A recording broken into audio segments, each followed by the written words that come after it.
പോയി അബോധയുടെ കരിയർ ടോക്സൊക്കെ കണ്ടു. അങ്ങനെ കൂടുതൽ അബോധയുമായിട്ട് എന്താ പറയുക കുറേ അന്വേഷിച്ചു. 1.2 ലാക്കാണ് ആനുവൽ ഇൻകം വരുന്നത്. അതിന് വേണ്ടി മാത്രം മാറ്റി വെച്ചുകൊണ്ട് എനിക്ക് ജോലി കിട്ടിയപ്പോൾ ഒരു നല്ലൊരു ഡ്രീം ഉണ്ടെങ്കിൽ എന്തായാലും നിങ്ങൾക്ക് അബോധയിൽ നിന്ന് ജോലി കിട്ടും. പ്രൊഫഷണലായിട്ട് ജോബ് ആണെന്ന് ആദ്യം ആഗ്രഹം ഉണ്ടായിരുന്നു. അങ്ങനെ ഇൻസ്റ്റഗ്രാം വഴിയാണ് ഞാൻ അവോധയെ പരിചയപ്പെടുന്നത്. പെട്ടെന്ന് ഓപ്പണായിട്ട് സംസാരിക്കുകയാണെങ്കിൽ എത്രയും പെട്ടെന്ന് ജോബ് ആവാന്നുള്ളൊരു നമുക്ക് ജോബ് വേണമെന്നുള്ളൊരു വലിയൊരു സപ്പോർട്ടും കൂടിയാണ് അവോധ.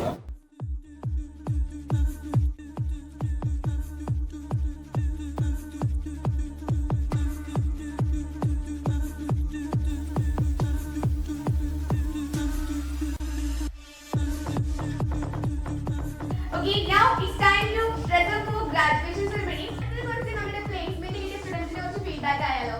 ഓൺലൈനായിട്ടാണ് കോഴ്സ് ചെയ്തത്.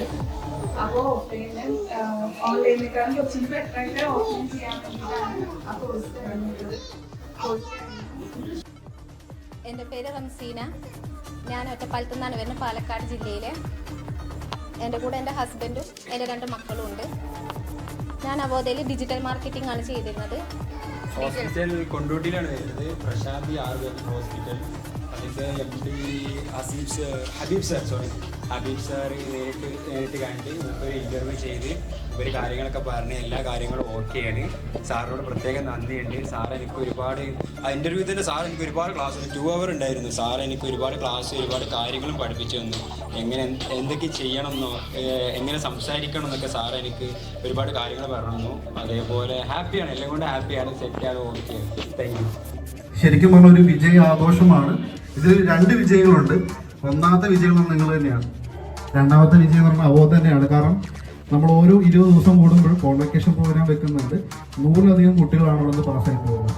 ഇവിടം വരെ നിങ്ങൾക്ക് എത്താൻ പറ്റുന്നുണ്ടെങ്കിലും ഈ ഒരു 3 മാസത്തെ കോഴ്സ് പഠിച്ചുകൊണ്ട് മാത്രം നിങ്ങൾ എല്ലാമായി എന്ന് ഞാൻ പറയുന്നില്ല. ഇനിയും നിങ്ങൾക്ക് പഠിക്കാൻ അവസരമുണ്ട്, ഇനിയും നിങ്ങൾക്ക് ജോലികളിൽ എക്സ്പ്ലോർ ചെയ്യാൻ അവസരമുണ്ട്. അതിൽ നിന്ന് കൂടുതൽ ഇന്നോവേറ്റീവായ കാര്യങ്ങൾക്ക് നിങ്ങൾക്ക് ചെയ്യാനുള്ള അവസരങ്ങളുണ്ട്. അപ്പം ഇത് മാക്സിമം യൂട്ടിലൈസ് ചെയ്യുക. ചാൻസസിൽ റിസ്ക് എടുത്തവർ മാത്രമേ ഫ്രണ്ടിലോട്ട് എപ്പോഴും എത്തിയിട്ടുള്ളൂ. സോ നിങ്ങൾ ചാൻസസ് എടുക്കുക, കിട്ടുന്ന ചാൻസസ് യൂട്ടിലൈസ് ചെയ്യുക, റിസ്കുകൾ എടുക്കാൻ തീരുമാനിക്കുക.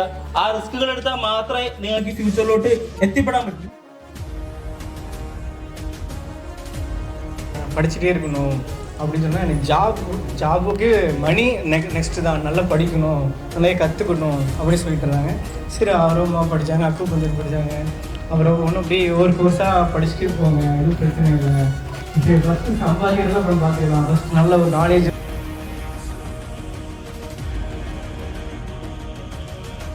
നമ്മൾ എത്രത്തോളം താല്പര്യം കാണിക്കുമോ അത്രത്തോളം റിസൾട്ട് നമുക്ക് ആ കോഴ്സ് നമുക്ക് തിരിച്ചു തരും. ക്ലാസ്സുകളെക്കാളും കൂടുതൽ എനിക്ക് തന്നിട്ടുള്ളത് കോൺഫിഡൻസ് ആണ്. നമുക്ക് എന്തെങ്കിലും വർക്ക് ചെയ്യുമ്പോൾ തെറ്റിക്കഴിഞ്ഞാൽ നമുക്ക് ചോദിക്കാൻ ആളുകൾ പറഞ്ഞു തരുന്ന ആളുണ്ട് എന്ന ആ ഒരു കോൺഫിഡൻസ് ആണ്. ഒരുപക്ഷെ നമ്മൾ കോൺടാക്ട് ചെയ്യുന്ന സമയത്ത് അവരെ കാണാൻ പോലുമില്ല, എന്നാലും ആ ഒരു കോൺഫിഡൻസ് നമുക്ക് ഒരുപാട് മെച്ചപ്പെടാൻ സാധിക്കുന്നുണ്ട്. നമ്മൾ കൊടുക്കുന്ന വിലക്ക് അതിനേക്കാൾ കൂടുതൽ ഗുണം നമുക്ക് കിട്ടുന്നുണ്ട്.